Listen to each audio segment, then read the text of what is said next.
哇！用呢部機碌咗3-5分鐘，居然成塊面提拉緊致白滑咗，睇下我用完嘅效果有幾誇張。ta-da！我而家用緊嘅就係 Yaman 捱夜閃修儀，佢一部機已經集成咗3大技術，只需要3-5分鐘就可以做到多種功效。等我而家同大家一齊嚟介紹一下呢部機嘅神奇用法啦！呢部機真係手殘嘅都可以輕鬆操作。首先超厚咁搽上你自己用開嘅精華，再敷一塊面膜就可以即刻開始㗎啦！搭載16頻變頻電流技術，會好似同時幫你面部嘅肌肉做10幾種唔同嘅運動咁，幫你消水腫、提拉肌膚。你睇下做完呢一邊即刻緊緻咗勁多，我個下顎舌同蘋果肌出翻嚟啦，仲有呢一個微笑線啊！你睇下。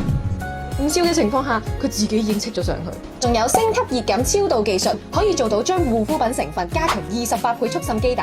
呢一邊嘅精華明顯比另一邊吸收好多，每次做完嘅時候即時效果都係咁誇張啊！點樣唔中意佢啊？佢仲有連同3種 LED 燈光，紅光煥膚、日本專利綠光美白、藍光控油控痘。每次重要日子之前或者當日化妝之前都一定會用佢，其實基本上日日都會用。重點係佢真係超方便，隨手拎起係咁瘋狂碌，幾分鐘就已經搞掂晒成塊面啦！真係懶人必須人手一部啦！想要呢一部 Yaman 捱夜閃修儀嘅話，就快啲去官網買啦！全年最抵嘅優惠，數量有限㗎。